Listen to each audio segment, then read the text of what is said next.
अगर आज चुनाव हो जाए, मान लेते हैं, तो क्या लगता है कि भाजपा बोर्ड बना लेगी? तो आज सिलीगुड़ी से बार बार अग्निकांड की घटना यहाँ पे होती है, तो ये सब मुद्दों पे विशेष तौर पे ध्यान देना चाहिए, लेकिन ये लोग दे नहीं पाए। इन्होंने खाली राजनीति को ही मेन मुद्दा बनाया। ये खबर है, बहुत से मेयर परिषद पूर्व निगम में नहीं आ रहे हैं, क्योंकि मेयर भी 2-3 दिन पहले नहीं आए।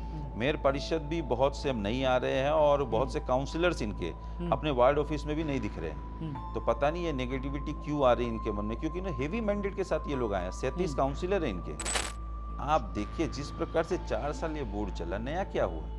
8 सालों से एक फ्लाईओवर कंप्लीट नहीं हुआ। अमरूद 2 का प्रकल्प आज देखिए सेकेंड फेज में कहीं ना कहीं अटका हुआ पड़ा है। उसकी आप कंजर्वेंसी की हालत है, जहां तक आप देखिए कचरे का स्तूप बना हुआ है जहां तक, क्योंकि आपके पास में पर्याप्त आपने नए जो कंजर्वेंसी के जो हमारे सफाई कर्मी था उनका नियोग नहीं किया। आपकी सरकार थी, आपको अप्रूवल नहीं मिलता था वहां से। आज आप देखिए वर्तमान सिलीगुड़ी पूर्व निगम के जितने भी कॉन्ट्रैक्टर्स हैं उन्होंने काम बंद कर दिया, क्योंकि 70 से 72 करोड़ रुपया बकाया पड़ा हुआ। ये बकाया तो आज नहीं हुआ, ये लगातार कई दिनों से पाइल्ड अप हो रहा है। तो बकाया क्यों नहीं मिटाया जा रहा है? आपको अगर एक मौका मिले कि मेयर को सलाह देंगे, क्या सलाह देंगे आज? जिसका फलस्वरूप आप देखिए जनता ने भी कहा, जैसे म्यूटेशन की बात मैंने आपको कही, जब मैंने ये मुद्दा उठाया तो जनता अपने डॉक्यूमेंट्स लेके वो कॉर्पोरेशन पहुंच गए और वहां पे पता लगा कि वो जाली साइन की हुई थी। तो ये सब मुद्दे का बहुत फायदा मिला, लोगों से हम रूबरू हुए, लोग जाने कि भारतीय जनता पार्टी लगातार जनता की आवाज बन करके मुद्दों को उठा रही है। आपको लगता है कि इस वक्त मेयर का नेतृत्व कमजोर पड़ा है, एसएमसी पे इसका असर पड़ रहा है, नगर निगम पे? लेकिन राज्य सरकार के बहुत से नेगेटिव मनोभाव के कारण से डेवलपमेंट में बहुत असुविधा आ रही थी। लेकिन अब आप देखिएगा आने वाले दिनों में काम बहुत तेजी से आगे बढ़ेगा, और जो कि भारतीय जनता पार्टी की जहां भी सरकारें हैं उनका एक इंडस्ट्री के प्रति जो एक पॉजिटिव एनवायरनमेंट तैयारी करने का जो माहौल होता है, रोजगार तैयारी करने का माहौल होता है, इससे इन्वेस्टर्स भी आएंगे। और आने वाले दिनों में आप इंडस्ट्री से लेकर के हेल्थ इंडस्ट्री से लेकर के विभिन्न प्रकार के जो प्रकल्प हैं आपको सामने दिखेंगे। तो स्थिति डामाडोल है और ये बोर्ड अपने ही घेरे में घिर चुका है। विरोधियों को क्या करना है? विरोधी तो जनता के मुद्दा उठाएंगे, लेकिन आपकी इंटरनल स्थिति अच्छी नहीं है, जिसके कारण मेरे को लगता है कि रिजाइन करना ही उनके लिए उपयुक्त होगा। तो यह आरोप जो था, अब इसका आप लोग कैसे इंतजाम करोगे कि आपको फंड नहीं मिलता था, आपके इलाके में सुविधाएं नहीं मिलती थी, कर्मचारी नहीं मिलते थे? जाली तरीके से म्यूटेशन सर्टिफिकेट लोगों को दिया जा रहा था। और जब मैंने ये मुद्दा उठाया तो कई लोग कॉर्पोरेशन में पहुंचे और पता लगा कि वो फर्जी साइन कमिश्नर का किया मिलता था, और उसके बाद में उन्होंने इन्वेस्टिगेशन चालू किया और अभी तक एक भी अपराधी पकड़ा नहीं गया है। तो इसका मतलब ये कहीं ना कहीं आप 4 सालों से आपने कभी भी हाइड्रेंस की जो निकासी का जो व्यवस्था है उसका आपने मैप तैयारी नहीं किया। हम बार बार बोलते रहे कि आप मैप तैयारी करिए, कहाँ से निकासी है आप देखिए, वो तैयारी नहीं हुई। दूसरा, हाइड्रेन की क्लीनिंग लगातार 4 सालों से जो होनी चाहिए थी वो नहीं हो पाई। तो आज जो इलाके जब कभी डूबते नहीं थे वो भी डूबने लग गए।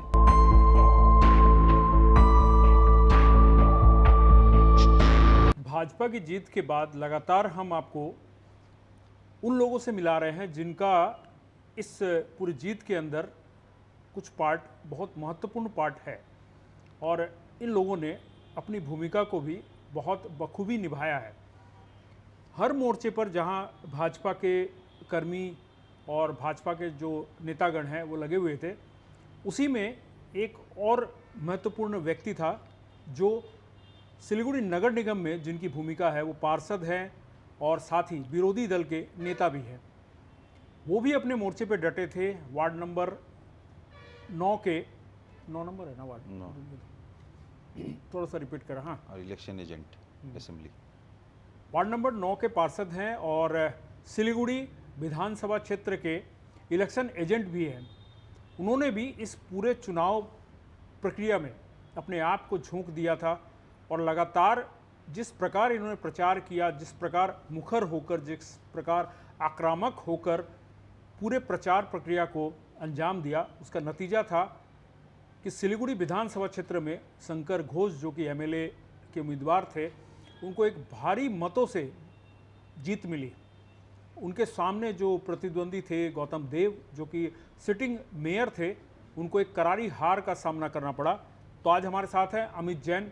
नमस्कार अमित जी। नमस्कार जी भैया। स्वागत है आपका। और जो जीत है बहुत बड़ी जीत है पूरे पश्चिम बंगाल में, और साथ ही अपने सिलीगुड़ी विधानसभा क्षेत्र में जहां पर आप भी इलेक्शन एजेंट थे, वहाँ भी एक बड़ी जीत हासिल की है आप लोगों ने।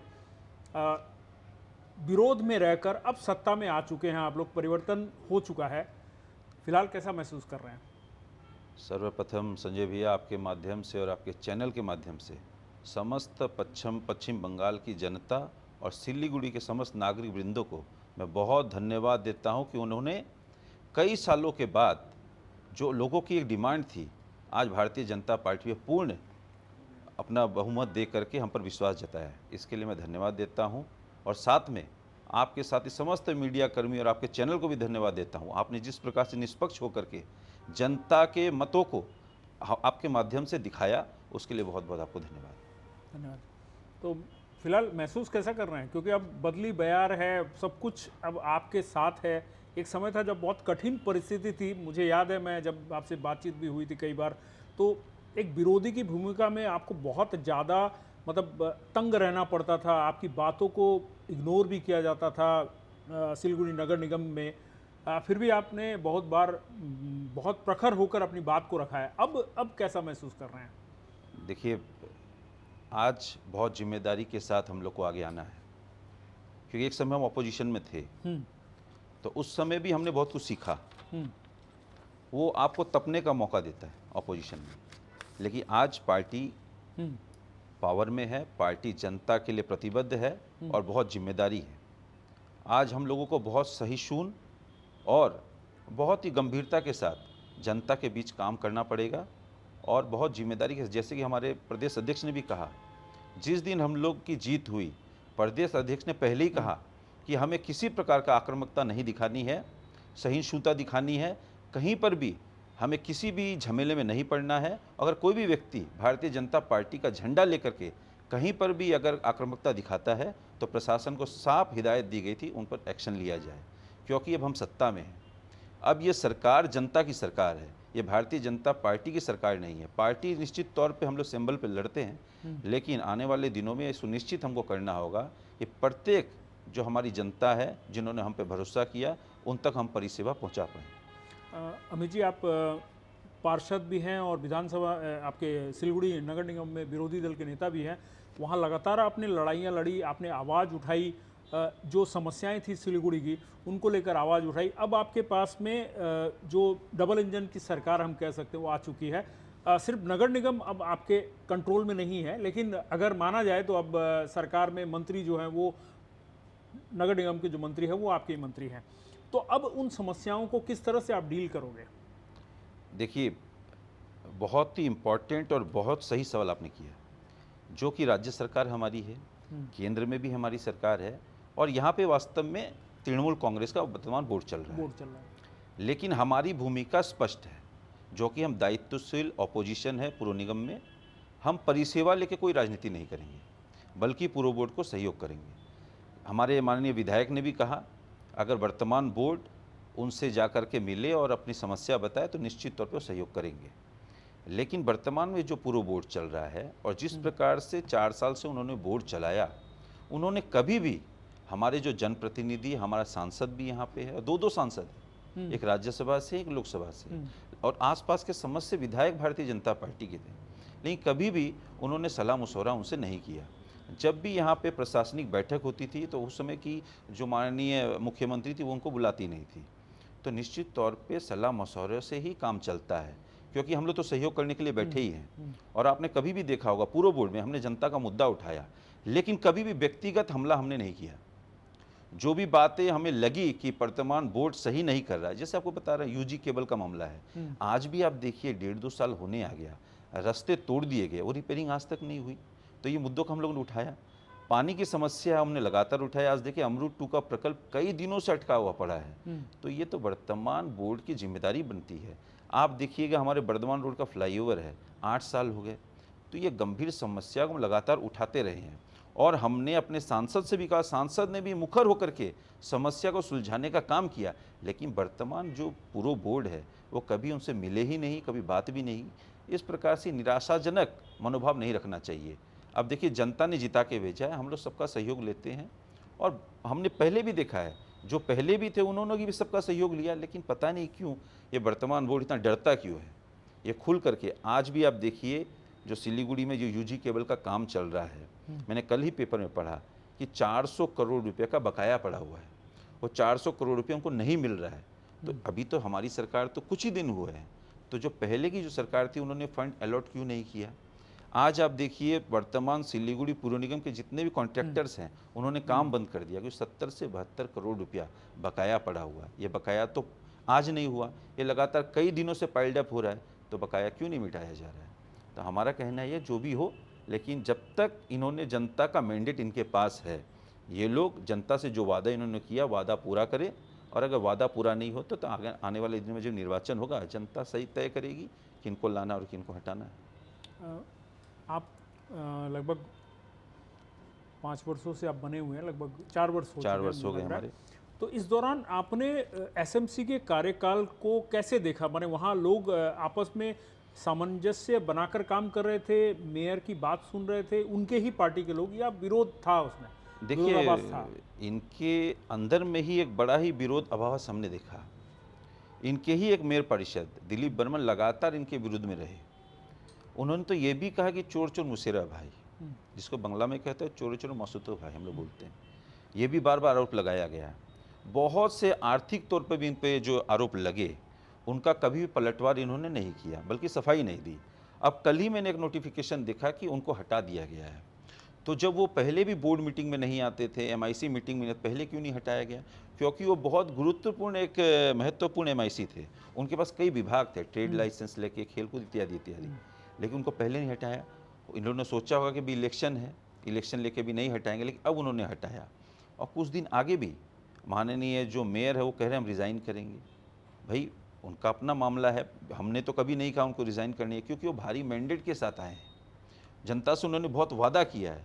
उन्होंने कहा कि हम जानजट का समस्या को मिटाएंगे, उन्होंने कहा कि पानी जल का समस्या हम लोग मिटाएंगे, लेकिन 4 साल पार हो चुका है, लेकिन एक भी वादा पूर्ण नहीं हुआ। तो ये कहीं ना कहीं उनका विफल है। और कहीं भी हमारी जो नई सरकार आई है, हमने कभी नहीं कहा कि हम लोग इनको हटाना चाहते हैं। वो अपने आप ही रेजिग्नेशन देना चाहते हैं, वो उनका मामला हो सकता है, लेकिन हम लोग चाहते हैं कि जनता ने उनको जो मैंडेट दिया, वो अपना वादा उन्होंने जो किया वो पूर्ण करे। और यहाँ कहीं भी हम लोग नेगेटिव पॉलिटिक्स नहीं करना चाहते हैं। हमारे विधायक ने भी कहा हम लोग सहयोगिता करेंगे, लेकिन जो न्याय्य डिमांड होगी, ऐसा नहीं कि आप अकल्पनीय, जैसा कि वो बजट तैयारी करते हैं। आपका टारगेट 300 करोड़ के पार कहीं भी नहीं जाता, आपने बजट बना दिया 800 करोड़ का, 600 करोड़ का, वो कहीं भी आपको वास्तव में नहीं आता है, बार बार वो बजट डेविएट होता है। तो जो वास्तव अगर कोई चीज़ होगा तो हम लोग उनके साथ सहयोग करने के लिए कोई उपाय हम लोग करेंगे। फिलहाल वर्तमान परिस्थिति में, जैसा आपने कहा कि मेयर ने कुछ समय पहले कहा भी था कि वो रिजाइन देना चाहते हैं, आपको लगता है कि इस वक्त मेयर का नेतृत्व कमज़ोर पड़ा है, एसएमसी पे इसका असर पड़ रहा है, नगर निगम पे? वास्तव में अगर नेतृत्व कमज़ोर होता है तो कहीं ना कहीं वहाँ की जो परिसेवा है, क्योंकि ये 0 लेवल की परिसेवा है, वो बाधित होती है। आज देखिए सिलीगुड़ी शहर में आप जितने भी डिपार्टमेंट है पुरसभा के, चाहे वो जंजाल कंजर्वेंसी से लेकर के पीडब्ल्यूडी इत्यादि, कहीं ना कहीं उन्होंने एक नेगेटिव फील आ रहा है, और वो नेगेटिव फील कहीं ना कहीं कर्मचारियों में भी आता है। तो कहीं ना कहीं परिसेवा देने में कहीं ना कहीं जनता के बीच में भी ये मनोभाव चालू हो चुका है कि पुरसभा कहीं ना कहीं उनका क्षमताहीन हो चुकी है, वो अपना काम सही से नहीं कर पा रही है, और जनता बहुत निराश है, और जिसका प्रतिफलन आने वाले दिनों में आपको दिखेगा। अभी देखिए 10-11 दिन हो गए जो पुर निगम के कर्मचारी, उनका महीना भी अभी तक नहीं घुसा है। तो अगर महीना सामान्य तनख्वाह पे जो लोग चल रहे हैं, उनका महीना अगर उस समय से नहीं मिलेगा तो उनका घर परिवार कैसे चलेगा? एक नेगेटिव मनोभाव चालू हो चुका है। नेगेटिविटी चालू हो चुकी है एकदम वहाँ। एकदम। क्या यही नेगेटिविटी अब मेयर से पार्षदों को भी दूर कर रही है उनके, आपको लग रहा है हाँ, ऐसा? ये खबर है, बहुत से मेयर परिषद पुर निगम में नहीं आ रहे हैं, क्योंकि मेयर भी 2-3 दिन पहले नहीं आए। मेयर परिषद भी बहुत से अब नहीं आ रहे हैं, और बहुत से काउंसलर्स इनके अपने वार्ड ऑफिस में भी नहीं दिख रहे हैं। तो पता नहीं ये नेगेटिविटी क्यों आ रही है इनके मन में, क्योंकि ना हेवी मैंडेट के साथ ये लोग आए हैं। 37 काउंसिलर हैं इनके, हम लोग तो सामान्य 5 जन हैं, लेफ्ट के 4 हैं, ज़्यादातर तो अभी भी यही लोग हैं। लेकिन ऐसा मनोभाव क्यों हो रहा है? और देखिए हार जीत तो होती रहेगी, इसका मतलब थोड़ी हम दायित्व से भाग जाएंगे, जब तक आप अपना दायित्व पालन करें। और यहाँ पे तो कभी आपको हटाने की व्यवस्था कोई भी सरकार ने नहीं कहा आप हट जाइए, हमने तो ऐसा कभी नहीं कहा। जब तक आपके पास मैंडेट है आप चलाइए, जब तक आप टर्म है। उसके बाद में जब इलेक्शंस में जाएंगे, जनता जिसको मैंडेट देगी उसके बाद तय होगा कौन यहाँ की सत्ता पे बैठेगा और जनता को परिसेवा कौन देगा। विधानसभा चुनाव के बाद अब भाजपा का मनोबल काफ़ी मजबूत हुआ है, तो इस मजबूत मनोबल का क्या हमारे सिलीगुड़ी क्षेत्र को कुछ बेनिफिट मिलने वाला है? एकदम। ये मनोबल भाजपा का नहीं है, जनता का मनोबल बढ़ा हुआ है। हम लोग अभी कलकत्ता जाके आए हैं और सिलीगुड़ी में घूम, लोग ये कह रहे हैं कि अब हम लगता है कि हम सांस ले रहे हैं। कहीं ना कहीं इतना ज़्यादा एक कहीं ना कहीं नेगेटिव माहौल बनाया गया था कि जनता कुछ बोल नहीं पा रही थी खुल के। लेकिन मैं धन्यवाद आपको देता हूँ कि आपके चैनल ने बहुत मुखर होकर चीज़ों को दिखाया और हमने पता चला कि जनता एक्चुअली बोलना क्या चाहती है। तो ये सही बात है कि बहुत आज से नहीं, 34 साल लेफ्ट का रहा, 15 साल तृणमूल कांग्रेस का। कहीं भी आप देखिए, जो केंद्र में सरकार होती तो यहाँ पे अपोजिशन पार्टी सरकार में होती थी, लेकिन पहली बार आप देखेंगे बहुत सालों के बाद में केंद्र में भी वही सरकार है, राज्य में भी वही सरकार है। तो कहीं ना कहीं इसका एक अंडरस्टैंडिंग भी मिलेगा, विरोधाभास कम रहेगा, चीज़ों को समझ करके। और जो कि हमारा इलाका बहुत महत्वपूर्ण इलाका है, ये चिकन नेक के नाम से भी जाना जाता है और एशियन हाईवे को कनेक्ट करता है।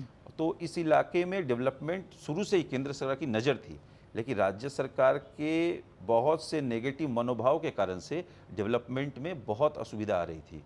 लेकिन अब आप देखिएगा आने वाले दिनों में काम बहुत तेज़ी से आगे बढ़ेगा और जो कि भारतीय जनता पार्टी की जहाँ भी सरकारें हैं उनका एक इंडस्ट्री के प्रति जो एक पॉजिटिव एनवायरनमेंट तैयारी करने का जो माहौल होता है, रोजगार तैयारी करने का माहौल होता है, इससे इन्वेस्टर्स भी आएंगे और आने वाले दिनों में आप इंडस्ट्री से लेकर के हेल्थ इंडस्ट्री से लेकर के विभिन्न प्रकार के जो प्रकल्प हैं आपको सामने दिखेंगे। अभी भी क्या आप विपक्ष में रहकर आक्रामक भूमिका में रहेंगे और आंदोलन जारी रखेंगे जिन चीज़ों की आवश्यकता है, जिन चीज़ों पर काम नहीं हो रहा है कॉरपोरेशन में? देखिए, हमने पहले ही कहा कि हम लोग आंदोलन तभी करते हैं जब हमें लगता है कि जो सत्ता में बैठे हैं, वर्तमान बोर्ड में बैठे, सुन नहीं रहे। जब जनता की परिसेवा की बात होगी, हमें लगेगा कि यहाँ पे हम लोग को सूझबूझ से काम चलाना चाहिए, तो सूझबूझ से काम चलेगा। लेकिन जब हम लोग देखेंगे कि कोई चीज़ सीमा से पार हो रही है तो उसके लिए आंदोलन भी होगा, क्योंकि ये गणतांत्रिक अधिकार है हमारा ऑपोजिशन पार्टीज़ का। लेकिन वर्तमान बोर्ड 4 साल में जिस प्रकार चला है, लगातार हमने बहुत इंपॉर्टेंट मुद्दे उठाए। सिलीगुड़ी शहर में आप देखिए बार बार अग्निकांड की घटना होती थी, तो कॉरपोरेशन के पास में बहुत से अधिकार हैं। जैसे आप बहुत सी सुविधाएं जनता को दे सकते हैं, जैसे फायर हाइड्रेंट्स आप लगा सकते हैं विभिन्न जगह में। ये सब सुझाव हमने दिया, ये नहीं कि खाली हम विरोध करते रहे, हमने सुझाव भी दिया, लेकिन उस दिशा में पूरा बोर्ड चला नहीं। तो आने वाले दिनों में हम सुझाव भी देंगे, विरोध भी करेंगे, लेकिन कभी ये नहीं लगेगा कि हम लोग खाली हद से ज़्यादा ओवर उत्साहित होकर के, ज़्यादा उत्साहित होकर के हम लोग काम कर रहे हैं। बहुत ही नपा तुला विरोध भी रहेगा और सुझाव भी रहेगा। सारी बातों से जो अभी हम लोग बातचीत कर रहे थे उनसे लगभग मुझे लग रहा है कि कहीं ना कहीं एक बात तो निकल कर आ रही है कि जिस तरह नेतृत्व कमज़ोर पड़ रहा है, उस तरह आपको लगता है कि अभी रिसेंटली इसको बहुत जल्द नेतृत्व को परिवर्तन करने की आवश्यकता है, ऐसा लग रहा है आपको? नहीं, देखिए, हम लोग को जनता के मैंडेट का सम्मान करना है। 2022 साल में जो तृणमूल कांग्रेस का वर्तमान बोर्ड जब आया, उनके 37 काउंसिलर्स जीत के आए। और जैसे माननीय हमारे प्रदेश अध्यक्ष ने भी कहा कि हम लोग, हमारी ऐसी कोई भूमिका नहीं है, हम लोग इलेक्शंस के माध्यम से ही आना चाहते हैं कि जनता की राय लेके आना चाहते हैं। जनता अगर हमें स्वीकृति देगी तो हम लोग वहाँ पे बोर्ड को चलाएंगे। अगर जनता ने कहा कि आप बाहर रहिए तो हम लोग बाहर रहेंगे, उसमें कोई दो राय नहीं हो सकती है। लेकिन आज का जो माहौल लग रहा है, ये लोग पहले ही घुटने टेक चुके हैं। इनका जो नेतृत्व है पूर्व निगम में, वो खुद रिजाइन करना चाहता है, और भी काउंसिलर्स अब मुखर होकर के इनके विरोध में बोल रहे हैं, इनके नेतृत्व इनके मुखर होकर इनके विरोध में बोल रहे हैं। तो इतना दिन जब ये सत्ता में थे तो लोगों नहीं बोल पा रहे थे, हो सकता कहीं ना कहीं उनको कंठरोध हो गया हो या उनके आवाज़ को दबाया गया हो, लेकिन अब खुल के लोग बोलने लगे हैं और जनता भी बोल रही है। क्योंकि आप देखिए सिलीगुड़ी शहर में जिस प्रकार से जो वादा इन्होंने किया था, डंपिंग ग्राउंड आपके बगल में ही है, आज वहाँ पे लेगेसी वेस्ट कितना पड़ा हुआ, उसको आज सरलीकरण नहीं किया गया। उनका जो खाद हम लोग तैयारी करते हैं वो नहीं हुआ। तो आज सिलीगुड़ी में बार बार अग्निकांड की घटना यहाँ पे होती है। तो ये सब मुद्दों पे विशेष तौर पे ध्यान देना चाहिए, लेकिन ये लोग दे नहीं पाए। इन्होंने खाली राजनीति को ही मेन मुद्दा बनाया, परिसेवा के नाम पर लोगों को छला गया, वो ये खुद भी जानते हैं। इसीलिए आज इनके लोग इनके विरोध में खड़े हुए हैं और इतना heavy mandate Bharatiya Janata party को मिला है। 73,000 वोटों से भारतीय जनता पार्टी का उम्मीदवार श्री शंकर घोष जी जीत के आए हैं। ये द्वितीय बार, जिसमें आपको देखिए जनता के बीच में कितना रोष था इनके विरोध में। बहुत बड़ा एक गैप उभर कर आया है, दिखा है सामने। अगर आज चुनाव हो जाए, मान लेते हैं, तो क्या लगता है कि भाजपा बोर्ड बना लेगी? निश्चित तौर पे बोर्ड बनेगा, क्योंकि जनता इनसे तृप्त हो चुकी है। आप देखिए जिस प्रकार से 4 साल ये बोर्ड चला, नया क्या हुआ? 8 सालों से एक फ्लाईओवर कंप्लीट नहीं हुआ। अमरूद 2 का प्रकल्प आज देखिए सेकेंड फेज में कहीं ना कहीं अटका हुआ पड़ा है। उसकी आप कंजर्वेंसी की हालत देखिए, जहाँ तक आप देखिए कचरे का स्तूप बना हुआ है जहाँ तक, क्योंकि आपके पास में पर्याप्त आपने नए जो कंजर्वेंसी के जो हमारे सफाई कर्मी था उनको नियोग नहीं किया। आपकी सरकार थी, आपको अप्रूवल नहीं मिलता था वहाँ से, तो कहीं ना कहीं जब आप अपनी सरकार में अपने नेतृत्व को आप स्पष्ट नहीं कर पा रहे हैं, तो आप कैसे अपेक्षा रखते हैं कि जनता आपको दोबारा मौका देगी? आपकी तो डबल इंजन की सरकार थी, राज्य में भी आपकी सरकार थी और पूर्व बोर्ड भी आपका था, तो कहीं ना कहीं और लगातार सबसे मजे की बात है, आज क्रेडिबिलिटी क्राइसिस में बोर्ड जा रहा है। फाइनेंस की हालत बहुत ख़राब है। लगातार आप जब बजट तैयारी करते हैं तो बजट आपका बढ़ना चाहिए, क्योंकि आप एनालिसिस करते हैं कि इतनी हमारी आय है और इतना हम खर्चा करेंगे।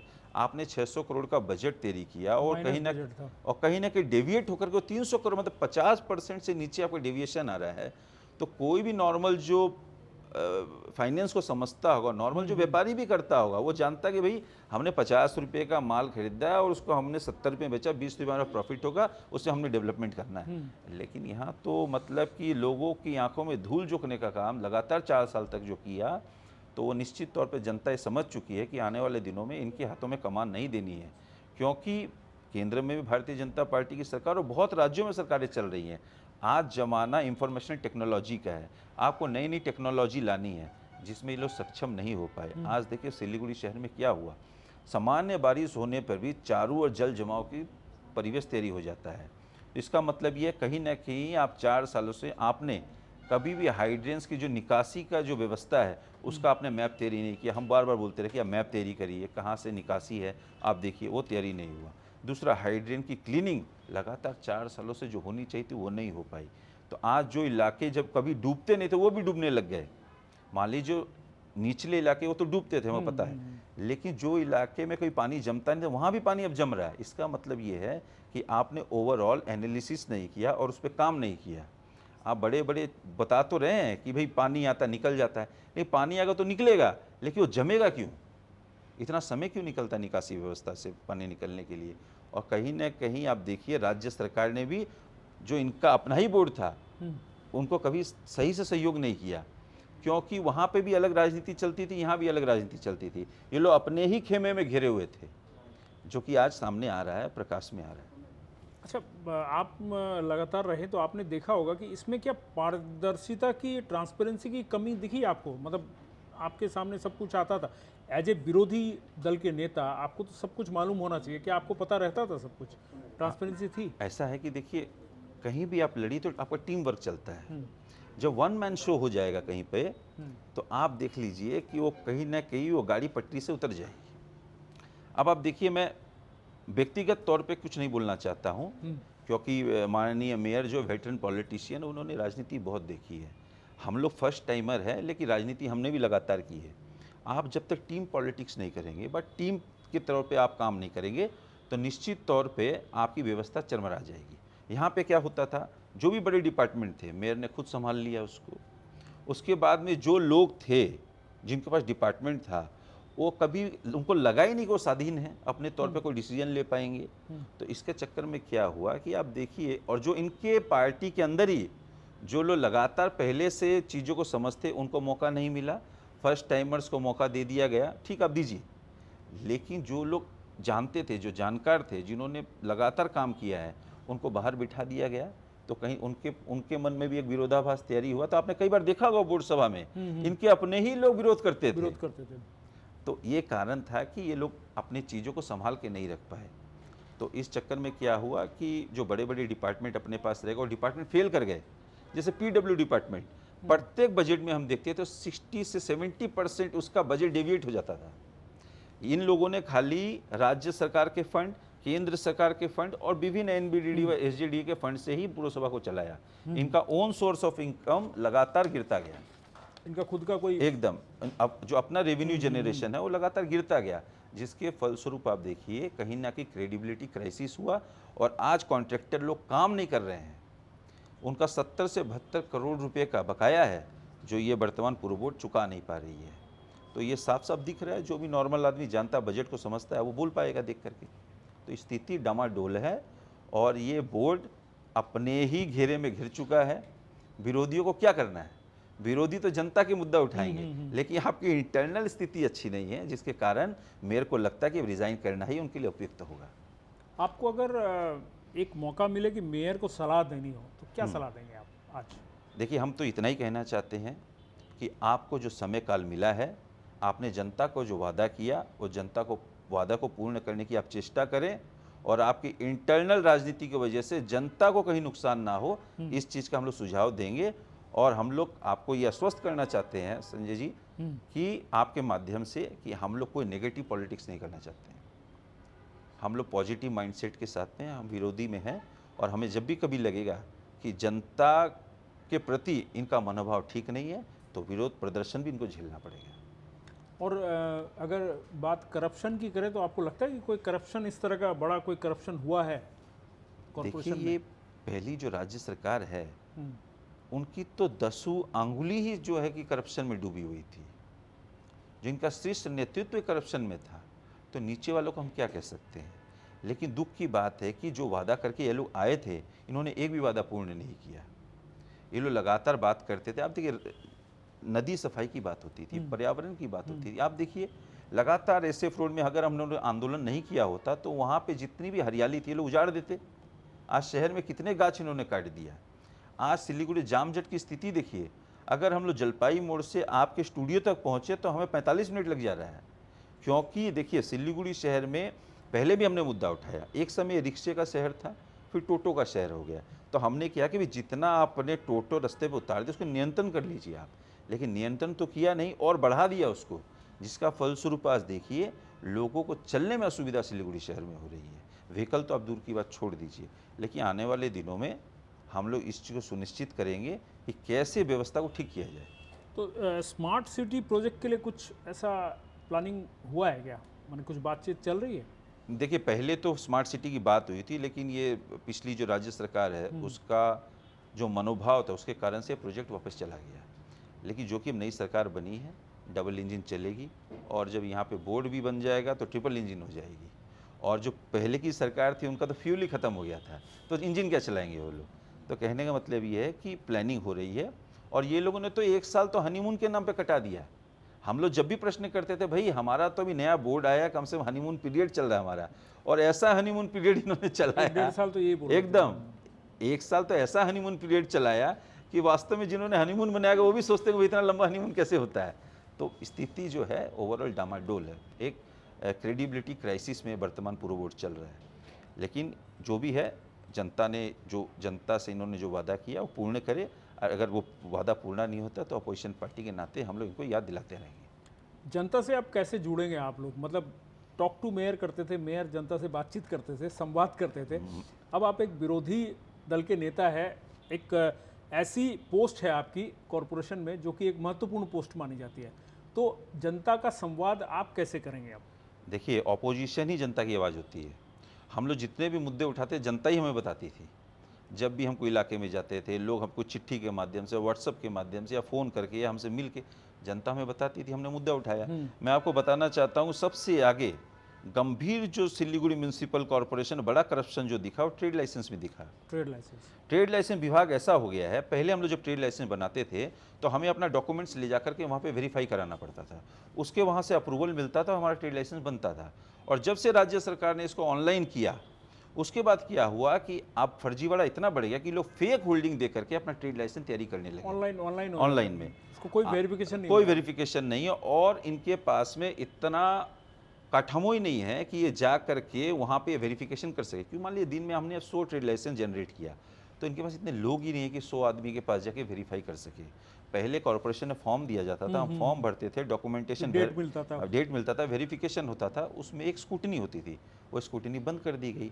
अब आप 10 से 15 साल तक आप अपना ट्रेड लाइसेंस एक बार में आप रिन्यू कर सकते हैं, जिसके चलते क्या होता, मान लिए आपको मैंने भाड़ा दिया तो आपने 15 साल अगर अपना ट्रेड लाइसेंस रिन्यू कर लिया, आपको होल्डिंग की दरकार ही नहीं है। तो कहीं ना कहीं लोगों की प्रॉपर्टी दखल हो रही थी। तो ये बड़ा गंभीर मुद्दा हमने एक बार उठाया उसके बाद में हमने म्यूटेशन विभाग में मुद्दा उठाया। जाली तरीके से म्यूटेशन सर्टिफिकेट लोगों को दिया जा रहा था, और जब मैंने ये मुद्दा उठाया तो कई लोग कॉरपोरेशन में पहुंचे और पता लगा कि वो फर्जी साइन कमिश्नर का किया मिलता था, और उसके बाद में उन्होंने इन्वेस्टिगेशन चालू किया और अभी तक एक भी अपराधी पकड़ा नहीं गया है। और समस्त मतलब म्यूटेशन स्कैम भी था। एकदम म्यूटेशन स्कैम था, जाली म्यूटेशन सर्टिफिकेट दिया जाता था। तो हमने ये मुद्दा उठाया, उसके बाद कई लोग मेरी बात सुन करके कॉरपोरेशन पहुंचे, तो उनको पता लगा कि उनका जो सर्टिफिकेट जो दिया गया था वो जाली है। तो उसके बाद इन्वेस्टिगेशन आज तक चल रहा है, और एक भी जो षड्यंत्रकारी है, जो दलाल तबके थे, वो अभी तक पकड़े नहीं गए। तो ये आने वाले दिनों में हम लोग इसको सुनिश्चित करेंगे ऐसे लोगों को पकड़ा जाए, क्योंकि हर चीज़ ऑनलाइन है। और बार बार ये पूर्व निगम बोलता था हमने सबको डिजिटल कर दिया, और हम लोग देखे मतलब कि बर्थ एंड डेथ में भी लोगों को कई दिनों तक लाइन में लगा रहना पड़ता था अपने डेथ और बर्थ सर्टिफिकेट लेने के लिए। तो हम लोग सुनिश्चित करेंगे आने वाले दिनों में इसको स्पीडी किया जाए, और जब जनता हमें मैंडेट देगी तो हम लोग स्पीडी करा करके लोगों को कम से हैरानी ना हो, उनकी चप्पलें ना टूटे, इसकी व्यवस्था हम लोग करेंगे। और एक महत्वपूर्ण चीज़ थी कि जैसे सिंडिकेट राज को ख़त्म करने की बात हो रही है, सिंडिकेट राज को, माफिया को, तो सिंडिकेट राज क्या कॉरपोरेशन में भी कहीं ना कहीं दिखा है आपको? 100%। उसका कुछ इलाज कर रहे हैं आप लोग? अभी तो लोग भागे हुए हैं। जब से पादा क्या सिंडिकेट था ये देखिए, आप ट्रेड लाइसेंस विभाग में एक सिंडिकेट था, क्योंकि वही लोग बता पाएंगे कि आप जाली सर्टिफिकेट दीजिए, आपका अपलोड हो जाएगा ट्रेड लाइसेंस। अच्छा। म्यूटेशन विभाग में भी यही हाल था। तो लेकिन जब से पाला बदल हुआ, हमें लग रहा है कि लोग दिख नहीं रहे हैं। अच्छा, तो वहाँ बर्थ एंड डेथ में भी अभी भी आप कभी अपने किसी भी संवाददाता को भेजेंगे तो अब लंबी लंबी कतारें हैं अभी भी, जबकि वो ऑनलाइन है। उसको तो 24 घंटे में जनरेट होना चाहिए। हाँ। लेकिन कई दिनों तक उनको अप्रूवल नहीं मिलता है। तो ये व्यवस्था को ठीक करना जरूरी है। आप जनता को हैरेस क्यों कर रहे हैं? पानी के कनेक्शन में लोग आज पैसा जमा दे देते, 2-2 महीने 3-3 महीना तक उनको कनेक्शन नहीं मिलता है। तो कहीं ना कहीं ये दुखद घटना है। मान लीजिए पानी विभाग में अगर किसी का पाइपलाइन खराब हो जाए तो उसको ठीक करने में 15 से 20 दिन लग जा रहे हैं। ऐसी व्यवस्था क्यों है? क्योंकि जो कॉन्ट्रैक्टर काम करते हैं उनको बकाया कई महीनों तक नहीं मिलता है। तो इसलिए क्या है कि ये व्यवस्था को ठीक करना जरूरी है। ये मैं बता रहा हूँ, एक बहुत बड़ी क्रेडिबिलिटी क्राइसिस और फाइनेंशियल क्राइसिस में वर्तमान पूर्व बोर्ड चल रहा है।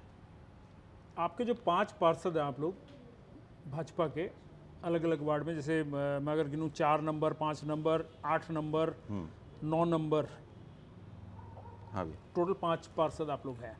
इन 5 पार्षदों का लगातार आरोप रहा है कि जो नगर निगम है उसने आप लोगों को सहयोग नहीं किया। आपके यहाँ पर जो सुविधाएं चाहिए वो नहीं थी। आपका जो इलाके की लगातार आप फोटो भी पोस्ट करते थे, आप खुद ही सड़क निर्माण करवा रहे हैं, कर रहे हैं। तो यह आरोप जो था, अब इसका आप लोग कैसे इंतजाम करोगे कि आपको फंड नहीं मिलता था, आपके इलाके में सुविधाएं नहीं मिलती थी, कर्मचारी नहीं मिलते थे? मैं आपको सीधा तौर पे आपको उदाहरण के तौर पे बता सकता हूँ। आप 46 नंबर वार्ड में आप तुलना करिए, बड़ा वार्ड है, वहाँ पे मेयर खुद बोलते हैं हमने 26 करोड़ रुपए का काम किया है, 26 करोड़ का। वहीं मैं अपने तुलना में करूँ, अगर मेरे 6 बूथ हैं तो आप 24 बूथ और 6 बूथ, वहाँ कहाँ 26 करोड़, और मुझे आज तक 1.5 करोड़ का काम मिला है। वो भी हमने लगातार आवाज़ उठाई, बातें की, उसके बाद में 3 साल तक तो हमें सही रूप से कोई काम ही नहीं मिला। लगातार संघर्ष करने के बाद में, बाढ़ तालाब करने के बाद में कुछ काम हमको दिया गया। और वैसे ही हमारे कुछ एक स्लम इलाके हैं जहाँ 5 नंबर वार्ड हो गया, 4 नंबर वार्ड हो गया, 8 नंबर, जो कि बहुत बड़ा कॉमर्शियल इलाका, बस्ती इलाके हैं, वहाँ पे जिस हिसाब से डेवलपमेंट करना चाहिए था इन्होंने नहीं किया। इन्होंने लगातार एक पक्षपात की भावना बना के रखी। लेकिन मैं कहना चाहता हूँ कि आपके 47 वार्डों में अगर एक वार्ड भी वंचित रह जाता है तो वो सामूहिक तौर पर तो डेवलपमेंट नहीं होता है। आपको हर वार्ड को देखते हुए वहाँ पे किस चीज़ की ज़रूरत है, पहले वहाँ पे आपको आकलन करके डेवलपमेंट करना चाहिए। आप अपना पराया छोड़ दीजिए। हो सकता है कि जनता ने हमें वोट दिया एक वार्ड में, लेकिन 37 वार्डों में आपको भी दिया है। तो अगर आप ओवरऑल डेवलपमेंट जब नहीं करेंगे तो कहीं ना कहीं आपको लगेगा कि आपका संपूर्ण तरीके से डेवलपमेंट नहीं हुआ है। तो ये भावना उन्होंने रखी, और ऐसे बहुत से वार्ड है 42, 40, यहाँ पे आपको मतलब 10 करोड़ 20 करोड़ का काम हुआ, और हमारे लेकिन सामान्य 1.5 करोड़ 2 करोड़ का काम होता है। वो भी लगातार हम जनता की बात रखते हैं, आंदोलन करते हैं, लोगों से मिलते हैं। मैं आपको बताना चाहता हूँ कि इनके जो अपने पार्षद हैं, इनको सही से कितने इंजीनियर है, कितने डिपार्टमेंट का नाम नहीं पता होगा, लेकिन हम लोगों ने ये 4 सालों में इतना हम घूमे हैं, इतने लोगों से मिले हैं, एक एक व्यक्ति जो वहाँ पे है वो हमको जानता है। और उनसे व्यक्तिगत हमारे रिलेशन तैयारी हो गए। तो कहीं ना कहीं अच्छा भी हो अपोजिशन में रहे तो हमें सीखने मिला, फील्ड वर्क हमें करने मिला, क्योंकि ये लोग सब सत्ता में पहली बार जीत के आए तो इन लोगों को उतना अनुभव नहीं हुआ। लेकिन हम लोग जो अपोजिशन में हैं हमने काम को जीरो लेवल पे देखा, तो ड्रेन बनाने से लेकर के सफाई करने से लेकर के हम लोग जीरो लेवल पे गए और चीज़ों को समझने का काम किया, और आने वाले दिनों में इसका अनुभव का हमें बहुत फ़ायदा मिलेगा। अ, आपसे अगर मैं पूछूं व्यक्तिगत तौर पर, आप जिस तरह से नगर निगम में विरोधी के रूप में थे, वहाँ पर जिस तरीके से आप लोगों ने जो 5 पार्षदों ने मिलकर जो लड़ाई की, एक तरह से देखा जाए तो एक लड़ाई थी, तो यह लड़ाई कितनी महत्वपूर्ण साबित हुई आपके विधानसभा चुनाव के लिए, जीत के लिए? कितना प्रतिशत मानते हैं आपको जीत का हिस्सा? देखिए, लोगों को ये पता चला कि पहली बार पूर्व निगम हम लोग पहले अपोजिशन का जो तमका है वो पूर्व निगम सिलीगुड़ी म्यूनिसिपल कॉरपोरेशन में पहली बार मिला। और उत्तर बंगाल में मैं आपको बताना चाहता हूँ कि बहुत से म्यूनिसिपैलिटीज़ हैं जहाँ पे बीजेपी के 1 या 2 ही पार्षद जीते होंगे और जहाँ पे अपोजिशन का तमका उनको नहीं मिला। और जो कि उत्तर पूर्वी भारत का महत्वपूर्ण शहर है, चिकन नेक है, एशियन हाईवे को कनेक्ट करता है और एक तरफ हमारा पहाड़ी इलाका है, तो यहाँ पर अपोजिशन का तमका लेना तो निश्चित तौर पर जनता की आवाज़ हम ही लोग थे। और लगातार जनता के छोटे छोटे मुद्दे से लेकर बड़े मुद्दों तक लेकर के हमने बात उठाई। तो इस चक्कर में क्या हुआ कि जनता ने हमारे चेहरे को पहचाना कि भाई भारतीय जनता पार्टी यहाँ पर है। और सबसे ज़्यादा फायदा ये भी हुआ कि हमारे जो एमएलए साहब हैं वो विधानसभा में चीफ व्हिप हैं, चीफ तो उन्होंने भी लगातार सड़क पे आंदोलन किया, उसके साथ हमने भी किया, पूर्व निगम और अंदर बाहर जो भी हो। तो जनता को कहीं ना कहीं लगा कि आने वाले दिनों में अगर कोई भी सत्ता पार्टी में अगर कोई मुख्य भूमिका निभा सकता है तो भारतीय जनता पार्टी है। तो इसका बहुत फ़ायदा हम लोगों को मिला। और विभिन्न इलाकों में जब हम जाते थे जनता के वंचना की बातें हम लोग सुनते थे, और जो भी बातें हम लोग वहाँ पे जो काम नहीं होता था सुनते थे, और वही मुद्दों को लेकर पूर्व निगम में हम लोग पहुँचते थे, जिसका फलस्वरूप आप देखिए जनता ने भी कहा, जैसे म्यूटेशन की बात मैंने आपको कही, जब मैंने ये मुद्दा उठाया तो जनता अपने डॉक्यूमेंट्स लेके वो कॉर्पोरेशन पहुँच गए और वहाँ पर पता लगा कि वो जाली साइन की हुई थी। तो ये सब मुद्दे का बहुत फ़ायदा मिला, लोगों से हम रूबरू हुए, लोग जाने कि भारतीय जनता पार्टी लगातार जनता की आवाज़ बन करके मुद्दों को उठा रही है, और जिसका उनको एहसास हुआ और विश्वास हुआ कि आने वाले दिनों में ये लोग अगर सत्ता में आएंगे निश्चित तौर पे जो काम नहीं हुए और जनता की जो वंचना थी उसकी हम लोग बातें आगे संपूर्ण तरीके से काम करेंगे और जनता को ये लगेगा कि हम लोग काम कर रहे हैं। अब बस आखिरी दौर में है, मैं जस्ट एक और मेरे जहन में सवाल था कि क्योंकि आपके अनुसार ही कॉरपोरेशन की अभी जो हालात है, जिस तरीके के हालात है, काफ़ी कमज़ोर पड़ चुका है, नेतृत्व कमज़ोर है, तो इस दिशा में आप लोग क्या पैरेलल कोई ऐसा कार्य करने जा रहे हैं जहां पर कि लोगों की समस्याओं को आप लोग निदान कर पाएँ? ऐसा कोई व्यवस्था करने की, कोई कैंप लगाने की कोई व्यवस्था इस तरह की कर रहे हैं? कुछ देखिए, प्राइम अपोजिशन का काम ये होता है कि जो ट्रेजरी बेंच पे बैठा है उसको सुझाव दे, अगर वो काम नहीं करता है तो हम लोग काम कराने के लिए आंदोलन का रास्ता भी अपनाते हैं, और जो कि अब हमारे पास व्यवस्था और भी हो चुकी है। तो अगर मान लीजिए कॉरपोरेशन से कोई काम नहीं हो पा रहा है तो निश्चित तौर पे हम लोग राज्य सरकार का दरवाज़ा खटखटाएंगे, क्योंकि हमारे पास अपना जनप्रतिनिधि भी है जो कि वो एक मेंबर है सत्ता पार्टी में वहाँ पे। तो इससे हम लोग को बहुत सहयोग मिलेगा, और जनता का काम यहाँ अगर नहीं हो रहा है तो हम निश्चित तौर पे राज्य सरकार के माध्यम से उनसे अनुरोध करके कि इनका काम जल्द से जल्द हो, इसकी व्यवस्था कराने की हम लोग व्यवस्था करेंगे। और जो कि आने वाले दिन कुछ दिनों में ही, कुछ महीनों के अंदर ही पूर्व निगम का भी निर्वाचन है, और हम लोग बहुत आशा रखते हैं कि आने वाले दिनों में भारतीय जनता पार्टी का बोर्ड बनेगा, और हम लोग निश्चित तौर पे हम लोग जो बोलेंगे उसको करने का प्रयास करेंगे। क्योंकि यहाँ पे देखिए बहुत सा माध्यम इन्होंने चालू किया, टॉक टू मेयर, मेयर के बोलो इत्यादि, उससे कोई फल मिला नहीं।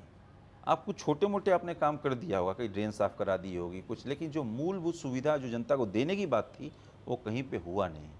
क्योंकि सिलीगुड़ी शहर में लोगों की डिमांड थी कि हमें स्वच्छ पानी मिले, जो कि आदमी जब सबसे पहले उठता है तो एक गिलास पानी पीता है, लेकिन आपने कई बार देखा होगा सिलीगुड़ी में कई कई दिनों तक पानीय जल की समस्या तेरी हो गई थी, लोगों को पानी नहीं मिला। इसके चक्कर में पानी माफिया सक्रिय हो गए, जो जर्किन 30 रुपये का मिलता तो 80-80, 100 रुपये में बिका।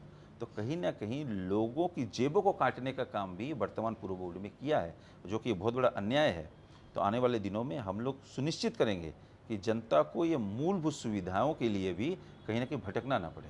तो हमारे साथ अभी तक बने हुए थे अमित जैन, जो कि सिलीगुड़ी नगर निगम के विरोधी दल के नेता हैं और साथ ही पार्षद हैं और विधानसभा चुनाव के चुनाव एजेंट भी थे।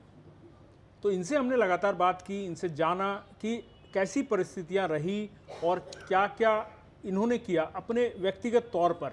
और जैसा इन्होंने बताया कि नगर निगम में रहकर इन्होंने जो लड़ाई लड़ी, इनके जो 5 पार्षद थे, पार्षदों की संख्या भले ही कम हो मगर इनका जो अंदर जो जीत का एक जज्बा था, लड़ाई का एक जज्बा था, वो कहीं ना कहीं उभर कर आया और उसका प्रतिफल जो है इस बार विधानसभा का जो चुनाव था उसमें जो मतदान का जो प्रतिशत था, जो जीत का जो आंकड़ा था, जो गैप था, वह उभर कर आया और वो दिखाई दिया।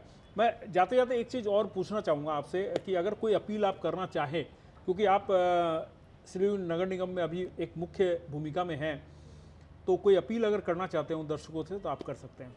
मैं आपके माध्यम से सिलीगुड़ी के समस्त नागरिकवृंदों को, माताओं, बहनों और युवाओं से यही कहना चाहता हूँ कि आपको अगर लगे कि कहीं ना कहीं आपको किसी परिसेवा में असुविधा हो रही है, परिसेवा नहीं मिल रही है, तो आप निर्भय होकर के सुनिश्चित आप हमारे पास आ सकते हैं। हमारा कार्यालय पूरे निगम में भी है और आप फेसबुक पर जाकर भी मेरा नंबर आपको मिल सकता है और पूर्व निगम की वेबसाइट पर जाकर भी आपको मेरा नंबर आपको मिल जाएगा।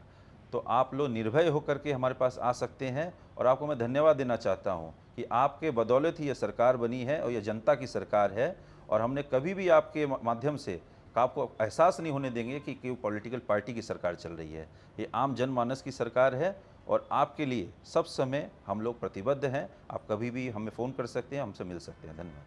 तो धन्यवाद अमित जी, आपका बहुत बहुत धन्यवाद। आपने जो इतना समय दिया हमें और जो बातें साझा की, और क्योंकि ये ज़रूरी भी थी कि जब एक बहुत बड़ा एक मान लीजिए कि हम एक युद्ध जैसा, एक संग्राम जैसा एक चीज़ को लड़ कर आ रहे हैं और जीत को हम लोग सुनिश्चित कर पा रहे हैं, तो जो जर्नी होती है उसके बारे में भी जानकारी हमें ज़रूरी होती है। दर्शकों को और भी बहुत सारी महत्वपूर्ण जानकारियाँ मिली और आगे भी हम कोशिश करेंगे जो अपडेट्स होगी आपकी वो हम सभी के साथ साझा करने की। तो इसी तरह हमारे साथ बने रहिए और देखते रहिए हर समय खबर समय। धन्यवाद।